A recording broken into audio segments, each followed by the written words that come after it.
Hi everyone, welcome to GK hub. Okay అండి, yesterday మనము ఈ విధంగా ఒక ట్రెండ్ లైన్ ఫామ్ అయింది అనుకున్నాం. ఇక్కడ ఇమేజ్లో కనిపిస్తుంది చూడండి, black colour trend line. So ఈ ట్రెండ్ లైన్ తర్వాత నెక్స్ట్ మనం ఏమనుకున్నాం, సపోర్ట్ అండ్ రెసిస్టెన్స్ని ఫైండ్ అవుట్ చేయడం జరిగింది. ఈ సపోర్ట్ అండ్ రెసిస్టెన్స్ ఈరోజు ఏ విధంగా వర్క్ అయినాయి అనేసి ఒకసారి మనం బ్యాక్ టెస్ట్ చేద్దామండి. ఓకే అండి, స్టార్ట్ చేస్తున్నాను, ఒకసారి గమనించండి. రైట్ అండి, ఫస్ట్ క్యాండిల్ ఓపెన్ అయింది. ఫస్ట్ క్యాండిల్ ఎక్కడ ఓపెన్ అయింది చూడండి. కరెక్ట్గా ఏదైతే మనము ఏ వాల్యూనైతే మనము ట్రెండ్ లైన్ అప్లై చేసామో కరెక్ట్గా అక్కడ రెస్పెక్ట్ చేసి ఆ యొక్క ఎబోవ్ బ్రేక్అవుట్ అవ్వకుండా మార్కెట్ కంటిన్యూ డౌన్ సైడ్కి ఫాల్ అయింది.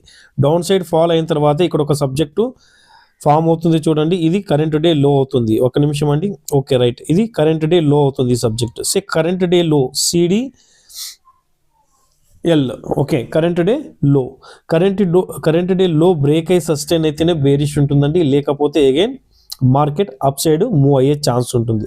సో లైవ్లో కూడా అగైన్ అండ్ అగైన్ చెప్పానండి, సిడిఎల్ బ్రేక్ అవ్వాలా అనేసి. సిడిఎల్ బ్రేక్ అవ్వకపోతే మార్కెట్ బేరిష్ అయ్యే ఛాన్స్ ఉండదని చాలాసేపు లైవ్లో ఉన్నప్పుడు ఈరోజు ఎక్స్ప్లెయిన్ చేయడం జరిగింది.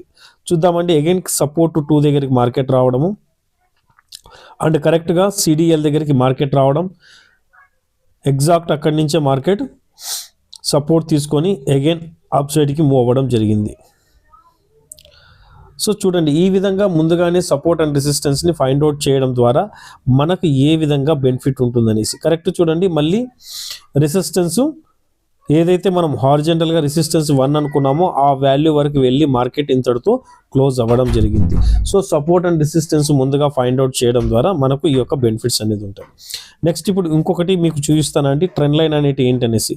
సో ఇప్పుడు ట్రెండ్ లైన్, ఈ బ్లాక్ కలర్ ట్రెండ్ లైన్ చూశారు, దానికి బిలో నుంచి మార్కెట్ కంటిన్యూ ఫాలో అయింది. అలాగే ఇక్కడ ఒక ట్రెండ్ లైన్ గమనించండి. ఈ ట్రెండ్ లైన్ బ్రేక్ అయిన తర్వాత ఏ విధంగా మార్కెట్ కంటిన్యూ అప్ సైడ్కి ర్యాలీ అయింది అనేసి గమనించండి. ఇప్పుడు చూడండి, ఇక్కడ ఈ ట్రెండ్ లైన్ కనిపిస్తుంది కదా, ఈ ట్రెండ్ లైన్ బ్రేక్ అయిన తర్వాత మార్కెట్ కంటిన్యూ అప్ సైడ్కి ర్యాలీ అయ్యిందన్నమాట. సో అర్థమవుతుంది కదండి, సపోర్ట్ అండ్ రెసిస్టెన్స్ కానీ ట్రెండ్ లైన్స్ కానీ మార్కెట్లో ఏ విధంగా వర్క్ అవుతాయని. దయచేసి వీటిని తెలుసుకున్న తర్వాతనే ఆప్షన్స్ కానీ ఏమన్నా చేయడానికి ట్రై చేయండి. థ్యాంక్ యూ ఫ్రెండ్స్, జై హింద్.